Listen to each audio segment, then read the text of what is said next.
I'm Leanne Tran, psychologist who's worked with families whose kids don't fit the mould for almost 20 years. I've worked with children for decades, but I know parents are the real change makers when it comes to their kids. Having 3 kids of my own means I know it's not easy. Parent Like a Psychologist is all about simplifying how you support your kids with psychology information filtered through years of experience to take you from overwhelmed to confident. Come on in. Hello, thank you for joining me again on my Parent Like a Psychologist podcast. Today I wanted to talk about something that is not so much about parenting, but it is about kids and academics, and parents still have a role in that, obviously. It's something I've been noticing lately in my clinical work, coming up as a common question and area of concern for parents who've been asking about some strategies. So I thought I would share them on this episode with you today. I'm going to be talking about writing difficulties, particularly around kids with ADHD or who are autistic, and the challenges they can have with writing at school. It's been on my mind lately because I guess it's the end of term, so lots of kids are having assessments and they're mentioning it to me in sessions. The other thing is that I'm doing a lot of writing, lots of report writing lately, and I have been talking with a friend who is has already started writing a book, a memoir. Also I've started a podcast called Between the Lines, and it's about books either for therapy or, self-help flavored books or for fun. And we have interviewed a couple of authors for that that podcast, and they have talked about the writing process and how to begin it and stick with it. So it's really been something that's been on my mind in lots of different areas lately. And I wanted to talk today about why it's hard for kids with autism and ADHD, because it doesn't necessarily mean they've got a learning disorder in writing, which is something separate. A learning disorder in writing is where kids have the ability to write and learn cognitively, but their academic achievement isn't on par for that. And it's usually because there are some specific areas of cognitive skills that aren't quite as developed as their other areas. So we'll get to that in a little bit, but there are lots of kids who still struggle with writing even though they don't meet the criteria for a learning disorder. Lots of times when they are autistic or have ADHD, it's something that we can make recommendations about so that teachers can put in place some things to support kids so that they can find school an easier place. And I always talk about it as a way that the strategies help kids access the curriculum. And what that means really is that their difficulties don't prevent them from being able to learn the same kinds of things that everyone else is learning in class. So I wanted to talk a little bit about the areas that might be a challenge for your kids.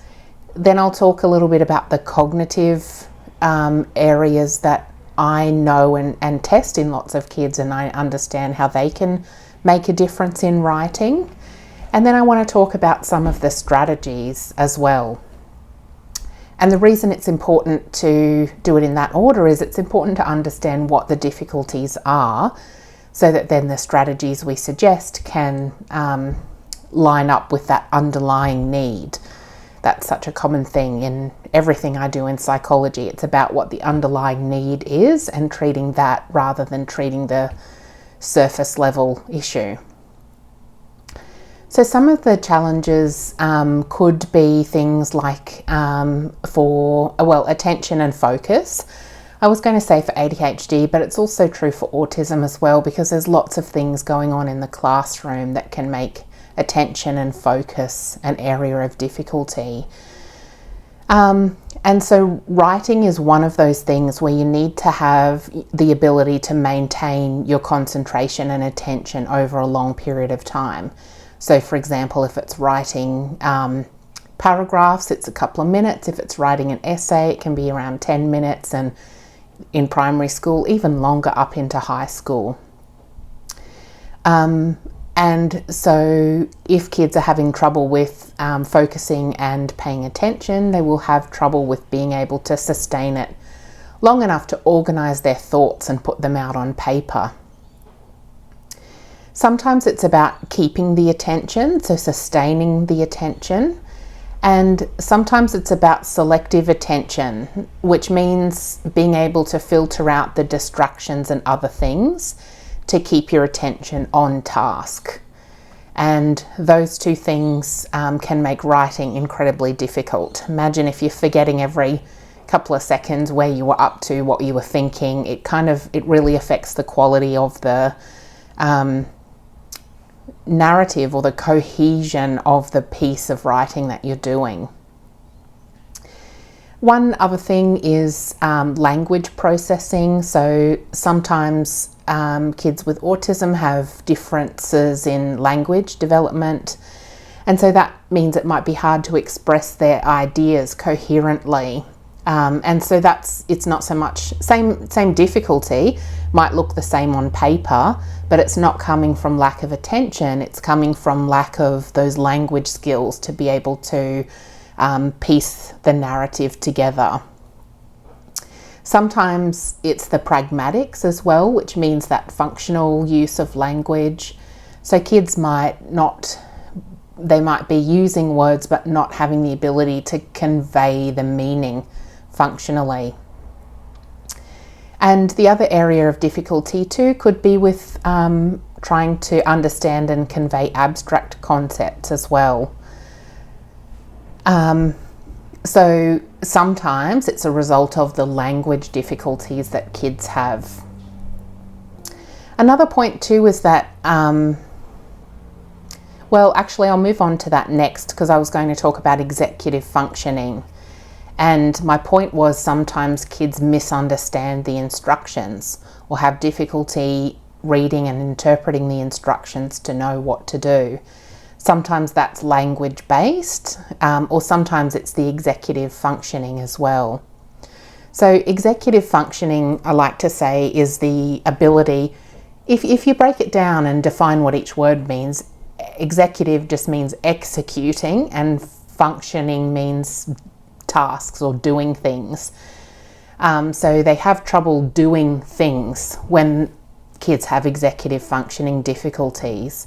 So that might mean that they know the topic, they understand the question, but they have difficulty executing the task. So in writing, the types of executive functionings required are things like planning, what they're going to cover, organising their thoughts and putting it into paragraphs or ways that they've captured enough information and spelled it out so that someone else can understand. And the third area is managing their time.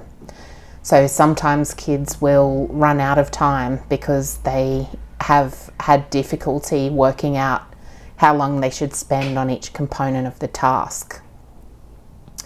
So with executive functioning, time management, planning and organising, but the third area that's a really big challenge in executive functioning is the self-reflection and self-assessment. So that really means the capacity to understand where you are in the task and if you are where you should be up to.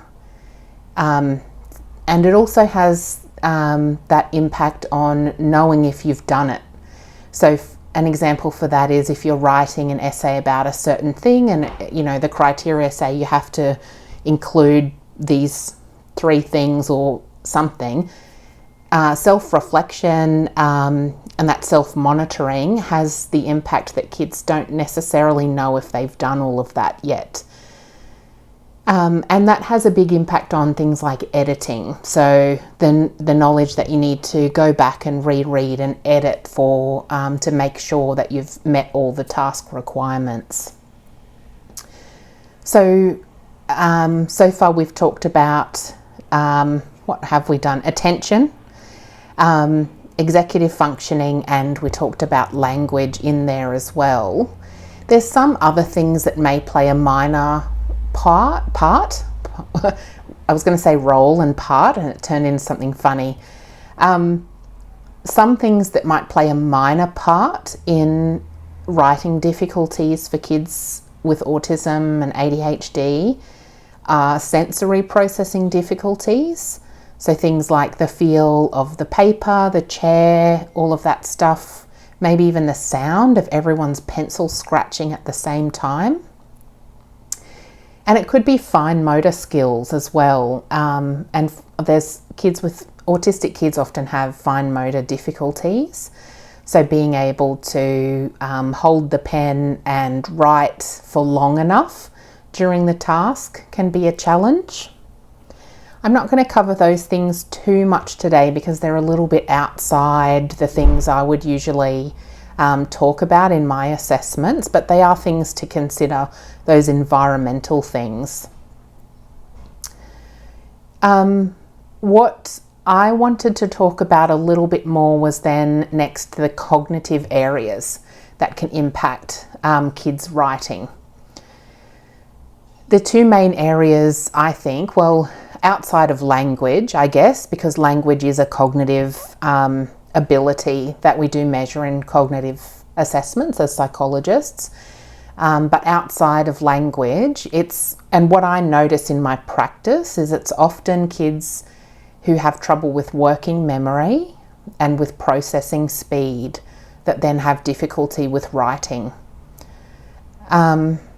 So I'm going to talk about what each of those areas is and how it impacts writing, and then we'll get into the strategies that can be helpful. So working memory is essentially the ability to remember information long enough to use it in the moment to solve problems. So we're talking about a length of seconds usually. It's often a thing that I say to parents is like when you're going through the grocery store and you have to remember a list of things that you wanted. So you might be rehearsing it in your mind to make sure you get all of that stuff. So when we talk about it with writing, it's things like remembering the instructions of the task. It's remembering what you wanted to say in your piece of writing. It's also got to do with the organisation of your ideas. So trying to remember how you were going to structure your argument. And then it can also affect editing and revising as well. And that's because when kids go back to edit, they're looking for multiple things at once in their work. So they might be looking for the content being covered, clarity of expression, spelling, and punctuation. So that can be sometimes too much for a child's mind and working memory capacity to remember all of those things as they're going through it. Another thing that affects writing a lot in my experience, and definitely a lot lately, is when kids have a low processing speed. And processing speed is it's basically the speed at which we can take in and understand concepts or execute tasks. So it's not quite the same as executive functioning. It's almost like the speed of executive functioning. So how quickly can you take in information, solve problems? We all have a processing speed. Most of us are average, in the middle, and some people are quick with their processing, and some people take longer than most. And so if you take longer than most people to process information, it makes sense then that in a test that has the same time limit, you won't be able to get as much done because you're working at a different speed. So almost like other people get to run, but you have to walk. And so then you have the same amount of time, they're going to get further than you got. Sport analogy isn't for everybody. So often for kids, I talk about it being like a computer processing speed. So all of the content and software and stuff is there and it's good, but it's the processing speed of the computer that's slowing things down. And the ways that that can impact writing is that it means you don't get as much done, so word count, but it also means you might not finish the task. But the other thing is that sometimes, because the processing speed is slow, it's hard for kids to keep up with their thoughts and get them onto paper quick enough, which means they can forget what they're trying to say and be slowed down from that way. The other thing, so actually I've covered all the points. So it can be that that kids have less, they take longer, so they produce less work. It means they might not get the task done because it takes them longer and they can't keep track of making sure they meet all the requirements. And it can also mean, the fluency means that they forget what they're saying before they can kind of write it. That's something that I see quite commonly, and one of the easy solutions there is to give kids more time. So if kids are having trouble with writing tasks, often giving them more time can be really helpful. Sometimes in class as well, what I would suggest for kids is to either have more time or maybe to do less of the amount of work if they have to stick to that time frame. So for example, if they have to write everyone's meant to write 6 paragraphs, maybe your child with the processing speed challenges writes 4 or 3. And so it means that they can stick to the same time frame and they can be successful if the demands are reduced. But I'll go through now for kids with ADHD and autism is where I'm focusing, but it can be for all kids with working memory or processing speed challenges, what some of the supports are that you can put in place. And I've just got 5 to go through. I've noticed I do that a lot in the podcast, 5 things to go through. I don't know whether it's just the way my brain works is lumping them together into, a few handful of strategies. Anyway, got myself distracted there. So I'll start again. For autistic kids or kids with ADHD, some of the things you can do to support their challenges with writing based on working memory and processing speed challenges are to put in place extra scaffolding. And so by that, what we mean is breaking down the task for them. So it's breaking the written task down into smaller, more manageable parts. That reduces the reliance on working memory. And it helps make it easier to organise ideas. So that might be, rather than the question, then giving them the steps they need to complete to get it done. Kids can then write out their own plan for the writing so that they don't have to remember what they were going to say as they're doing the writing. The next thing that can help is visual aids or organisers, graphic organisers they're often called. And so that means that's a way that kids can make their outline of what they're going to say beforehand, but in a visual way that helps them organise their thoughts. So you might have seen some where people put their main idea in the middle and then they put lines out to other ideas, or it could be more of a sequential thing where kids want to follow it. And for lots of different types of writing, there are different types of graphic organisers that teachers have that can help kids separate out the pieces of the task in a way that helps them to execute it successfully. One of the other things is time management approaches, and that's about trying to teach kids skills in managing their time. And so that can be helpful for both kids with working memory and processing challenges. And an example of that might be for them to work out when the halfway point is in the task.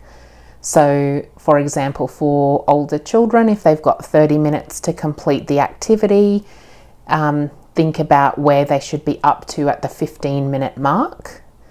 Or it could even be thinking and writing down the time at which they're going to try and stop and go back and edit. That might be the last 10 minutes of the task. And then in the main body or completion of the task, then say that leaves 20 minutes, then put the midway point between that as well. So teaching kids ways to try to be aware of the time and know where they are in relation to the time limit. So that's kind of the working memory, but it's also a bit of the executive functioning challenge that addresses as well. One of the other things that is really helpful for kids with processing speed challenges is there's really only one suggestion we can make about improving processing speed. And that's a question I get asked about from parents a lot. And the one thing you can do is our processing speed drills. And so those are tasks designed to just improve the speed at which your child does something. And these are proactive strategies or preventive strategies. So they work on building a skill. So it's not something that you'd use in the assessment itself. And how you do the processing speed drill is to perhaps get some simple activities to do, whether it's writing out words, simple spelling words, or simple single digit sums like addition with just single numbers. So for example, nothing in the teens or 20s, but just 5 + 7, that kind of thing. And have kids try to complete the same task or similar over and over again and see if they can beat their previous time. And so when I say over and over again, it might just be once every afternoon for homework when you're doing it, or once each morning before you go to school. It's not hours of this stuff. And the idea is that the task is easy to complete, and so the only thing kids are focusing on is trying to do it quicker. If it were me, I would probably keep track of the times to see if it's making a difference over weeks, and if it's not, maybe I wouldn't continue. But if my kid enjoyed it, then that's fine. I would keep going, because why not, I guess, and see what happens over a longer period of time. Some kids don't like the pressure and the competition, but some kids quite like trying to beat their own score. So that would be my fourth idea about that. And then the last strategy is to try to use explicit instructions and practice for kids as well. Explicit instruction is a kind of teacher-based word or education-based word, and it just means, rather than just asking kids to do something, it means breaking it down and being explicit about what it is they need to do to complete the task. So teaching kids, for example, how to write a paragraph and getting them to practice that a lot. So that's the thing, it's the explicit instruction, but then also the practice. probably then you could extend that to, for example, writing essays, teaching them the structure of it and having them practice and practice. This leads me into my last point, which is maybe the most important thing, that often because of all the challenges that we've mentioned, kids don't enjoy writing when they have this much challenge. And so if your kid enjoys writing still, then yes, I would go with the explicit instruction and the practice. If they don't enjoy writing and it's effortful and difficult, I probably would not put my focus into that.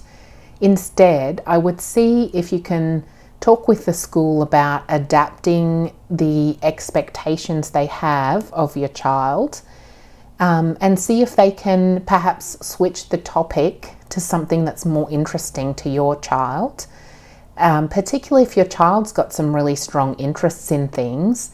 Make the learning about that, and let them write about that. If it has to be a piece of writing based on a book, let them read a book about the interest and then write it about that. Because the more kids are engaged in the learning, the better that they'll do. And the more they'll try. Because if kids don't want to do it, you've already kind of lost them before you start. So the biggest thing I would suggest, and I probably put it in all my reports, is to try to adapt the work to be based around a child's interest. I think I had another point on that, but I can't remember what it is right now. Oh yeah, motivation. That's what I wanted to mention. I think because if things are hard, kids aren't motivated to do it. That they're much like adults in that way. You know, the harder things are, the less likely we are to feel good about it and to give it a go. The easier you can make it, the more motivated kids will be. The more interesting you can make it, the more motivated kids will be. So that's a really big thing, I think, and it's not so much about teaching kids skills or how they do it, but that's one of the supports that teachers can put in place to adapt the expectations of a child to make writing easier. So I hope that gives a little bit of food for thought. Please let me know if there are particular areas you want to hear more about, because sometimes, these are things I talk about all the time, and so sometimes it's difficult to know how much parents know or how much they might want to know or have questions about it. So I will be covering in the next episode some things about cognitive assessments and what we look for. But yeah, please do let me know if you've got questions, because I'm happy. This has been broad brushstrokes and I'm really happy to delve into it deeper. So you can contact me. So on Instagram at Leanne Tran Psychology, send me a message or put a comment on one of the posts, or you can email me, and there's a contact form on my website, which is leannetran.com.au. And you will not be putting me out, you'll be doing me a favour by asking a question so that I know what topics are going to be helpful to cover. So I hope your kids enjoy the next couple of weeks of school. It's not too long to go yet. And then we move into exciting and hopefully relaxing school holiday mode. And I'm going to cover a few ideas about rest and play and mindfulness and relaxation over those weeks. So I hope very much that you'll be there to join me. Thanks again. Thanks for listening to this episode of Parent Like a Psychologist. If you found it helpful, please share on Instagram so other parents can benefit too, and tag me at Leanne Tran Psychology so that I can say a big thank you. Head over to leannetran.com.au to join the village for bite-sized psychology tips straight to your inbox. I really hope this podcast has brought a new perspective and you a step closer towards a calm parent and a thriving child. Have a delightful day.